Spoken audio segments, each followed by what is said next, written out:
Assalamualaikum warahmatullahi wabarakatuh. Hello everyone, good afternoon, good morning, and good evening. My name is Syafiq Wildan Harjianto. Today I want to present my presentation for syntax project, doing the part 1 and part 2. And this is done. So let's just get started. For part 1, I want to explain div structure and surface structure. The definition of div structure. So what is div structure? Div structure refers to the underlying syntactic representation of a sentence that encodes its core semantic relationships. It represents the abstract organization it constituents before any syntactic transformation are applied. Div structure helps explain, first, the basic meaning of a sentence. Second, the relationships between subjects, objects, and predicates. And third, the ambiguity in sentence interpretation. So what is the characteristic of div structure? The key characteristic of div structure are it is abstract and not directly observable. It represents semantic roles, for example, like agent and patient. It is generated by phrase structures rules. Different surface forms can share the same div structure. Div structure focus on meaning rather than word order or morphological form. So in div structure only focus on the meaning. So are the example of this structure? This is the example. Consider this sentence pair. The boy chased the dog. The dog was chased by the boy. Although the sentence differ in form, they share the same div structure because the underlying semantic roles remain identical. The boy is the agent and the dog is the patient. This demonstrates how div structure captures core meaning independent of surface variations. Now let's move into the surface structure. What is surface structure? Surface structure refers to the actual syntactic forms of a sentence as it is spoken or written. It results from the application of transformational rules to the div structure. Surface structures can determine word order, morphological markers, sentence type like active, passive, or interrogative. Characteristics of surface structure. The key characteristic of surface structures are it is observable in real language use. It reflects transformations such as passive formation, question formation, and movement operations. It may differ significantly from the div structure. Surface structure focus on the form of the words or the sentence rather than the meaning of the sentence. Examples of surface structure. So in here the example is active sentence and passive sentence. Like she writes a letter. In this sentence shows a basic surface structure in active voice. The subject she appears before the verb writes, followed by the object, a letter. This word order reflects how English sentences are normally spoken and written. And the example 2 is the passive sentence. A letter is written by her. This is a different surface structure from the first example. The object, a letter, moves to the subject position. The auxiliary is and past participle written appear. Even though the form changes, the meanings remains the same. So both of the sentences still has the same meaning. So what is the relationship between div and surface structure? In transformational grammar, sentences are generated at the div structure level. Transformational rules operate on div structure.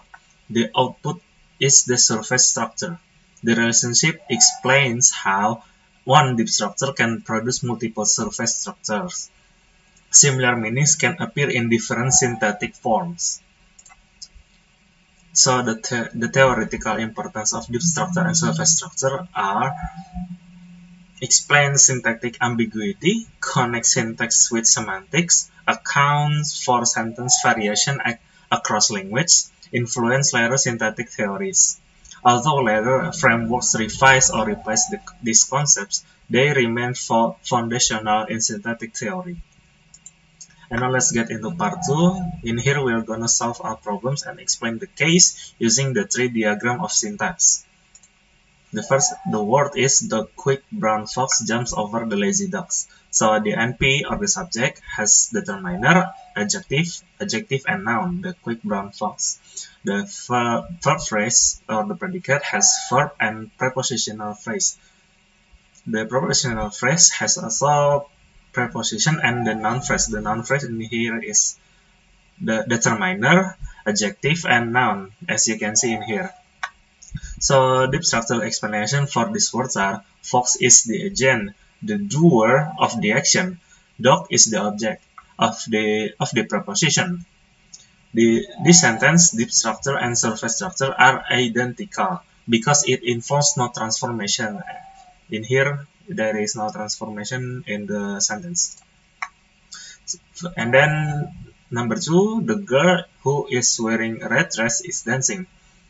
NP, the subject, is the girl, modified by relative clause. So in here, the CP or complementizer phrase or relative clause is who is wearing the red dress. Who in here refers back to the girl. And then the verb phrase, the main clause, is dancing. The sentence contains a main clause and a relative clause, as you can see in here. Deep structure explanation: the noun girl originally appears inside the embedded clause. It is relativized using who. Movement occurs from the object position to clause initial position. This sentence shows noun phrase movement in relative clause formations. Third, the NP only the name of the person Zefano.